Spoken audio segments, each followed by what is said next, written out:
Okay, so what's going on YouTube? This is a sensitive subject, so if you are sensitive to sexual abuse or sexual assault or even sexual harassment, I would leave the video now.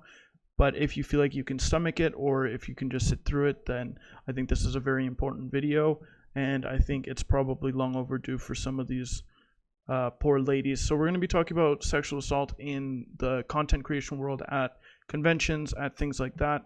And Twitter suggested me a post of Twitlonger, which I will link in the bottom as well. And this girl Enola Leon goes on to say, like, you know, fuck you, Lobos Styles, you sexually assaulted me on Thursday, December 6th, 2018. And she exposed him, which brought on this whole wave of creators being exposed, which I think is probably long overdue. And then this gentleman by the name of Supa, he's a mixer partner. He then tweets to Enola and says, Enola, you're a very strong woman. It's super hard to come forward about things like this, and I'm so absolutely proud of you. And that's when it gets retweeted with the comment by Queen Eliminator, another mixer partner, who says, it's super hard to come forward about things like this because of people like you, a predator. And she was quoting his tweet. And she says, if I didn't make myself clear enough, yes, I'm calling you out for being a predator from my own experience to all the others he's harassed. She continues on and posts some screenshots of a conversation which reads, hey, I saw your tweet about Supa. I thought I was the only one. He tried to kiss me and was putting his hands on me at PAX South 2018 at the first mixer at Dave & Buster's. I never said anything because some people talked highly of him, so I just let it go. So here is an abuse of power, somebody who's a partner on, you know, a family-friendly streaming platform, a brand that prides themselves on being family-friendly. And here he is abusing his power, taking advantage of women, trying to kiss up and touch on them, and they're not coming forward because of his status and because of the influence that he has. And Queen Eliminator goes, OMG, this validates my point and my experience so much, except he succeeded in kissing me on the mouth without me asking or even showing the slightest interest. And then the person who originally DM'd Queen Eliminator says, yeah, he tried with me. He asked for a kiss on the cheek, and I was trying to be nice, and he turned around when I went to, but I backed away and was like, what the fuck, dude? You can't do that. And he was sloppy drunk, and luckily Blank was there. Dude is disgusting. So, like, this is a partner on Mixer who still has his partnership status even after all of this has come out. And the thread continues on even farther, and somebody posted another screenshot from Supa saying, are you close to partner? And the person replying says, I'd say yes, but I play variety, so not really. It's always close.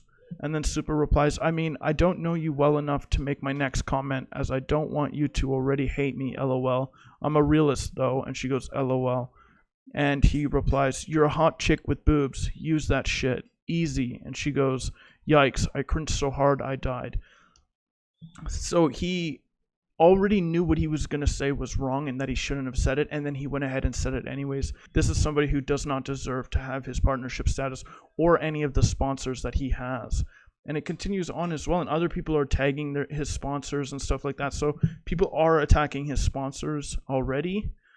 And, you know, I feel like maybe he doesn't deserve his sponsors if he's going to be a sexual predator and sexually harass people at conventions, on DMs, all of this stuff. Like, it's absolutely fucking ridiculous. And to make it even worse, he's a partner on a family-friendly streaming platform where there's lots of children, lots of families, lots of teens, you know, looking up to this guy, somebody who's an abusive, you know, piece of garbage. And it's in the messages. You can see it. And to continue on, I got suggested another tweet again.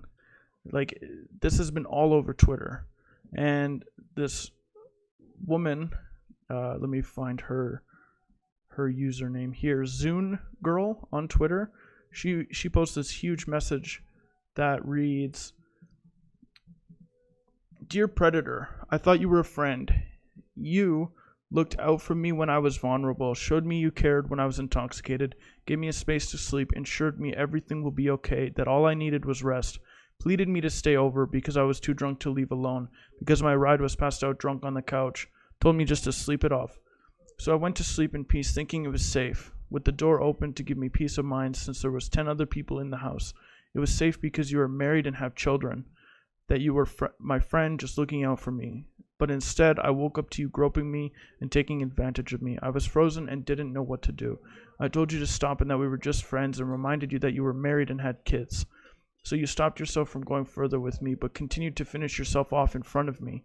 Once you finished with yourself, I immediately left the room to wake the others.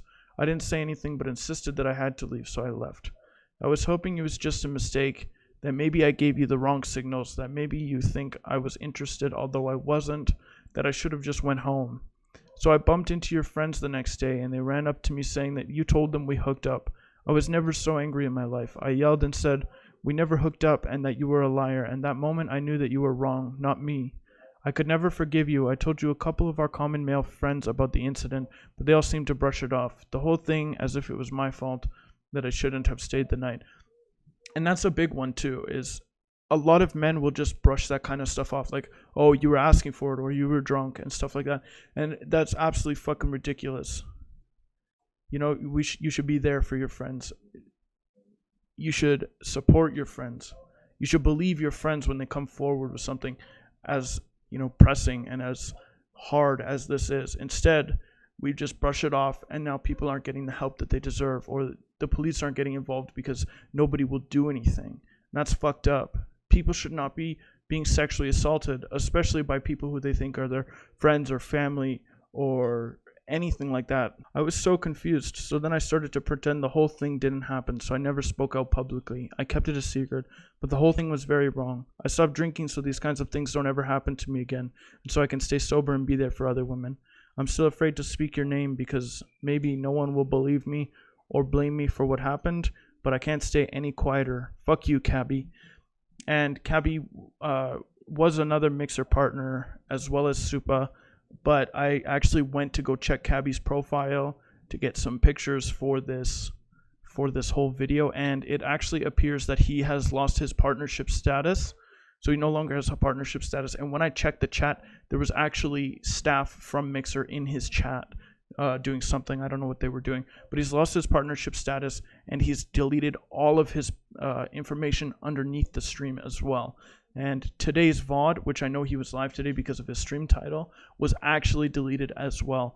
So I applaud Mixer for taking action and removing his partnership status.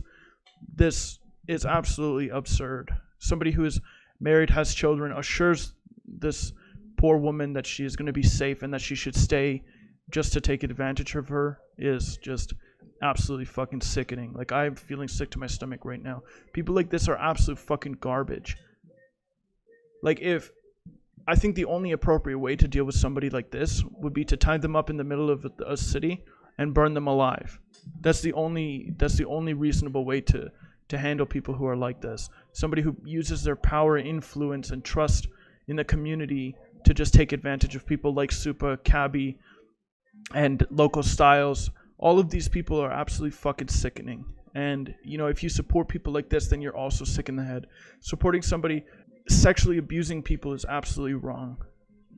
And, you know, like, these Me Too stories come out all the time, and people are always so quick to put the blame on the girl. It doesn't matter what she was wearing. It doesn't matter that she was drunk. It doesn't matter if she was even flirty. Flirtation, being drunk, your clothes is not consent. Consent is a solid yes. For me, for example, when my girlfriend and when I'm feeling horny, I ask her, hey, did you want to have sex tonight? Or, hey, you know, could I masturbate to you? And then if she says yes, then we proceed. If she says no, then that's that. There's no begging, pouting, whining, forcing, nothing like that. Because that's the right thing to do. Consent is sexy. Consent is mandatory. This is absolutely fucking sickening. So these at least Mixer did something about Cabbie, and I would love to see Supa's partnership revoked, because somebody like this should not have their platforms. They should not have a place to corral and, you know, persuade women into these awful situations. These people should be canceled. And while cancel culture can be a dangerous road, I think it's necessary for predators, for people who are sick in the head. I think jail time would be appropriate, but we all know that's not going to fucking happen. I would love to see them go to jail for the rest of their lives or be burned at the stake. So that's it for today's video, and I'll see you guys on the next one. Okay, so this is just a little editorial note that this giant piece of fucking garbage posted in his Discord I just found, actually. And he asks everybody, and he says, I want to thank you all for the support over the years. You are all my inspiration to me, and I will cherish the memories. As of today, I've decided to turn in my partnership, resign all contacts and sponsorships. Today, my streaming career has come to an end. I've decided to never stream again. What I've done to myself, to others, to my family, is unforgivable. So he decides that he gets accused of sexual assault and abusing somebody, and his first thing is, oh, what I've done to myself. What a gigantic piece of fucking garbage. At least he's gone. He says he's gone for fucking good, and if he comes back, then he deserves to be met with a go fuck yourself, you giant piece of shit. Poor me, poor me. Fuck you, Cabbie, you piece of garbage.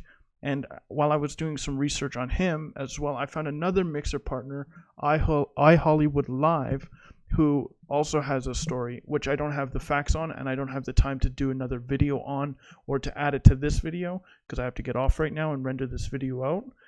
And it's just fucking absurd. And to all the ladies who are coming forward about all this stuff, you know, good for you. I hope you heal. I hope you get the help and the justice you deserve. And fuck Cabbie, fuck Supa, fuck IHollyWoodlive, and all those other predatory pieces of shit.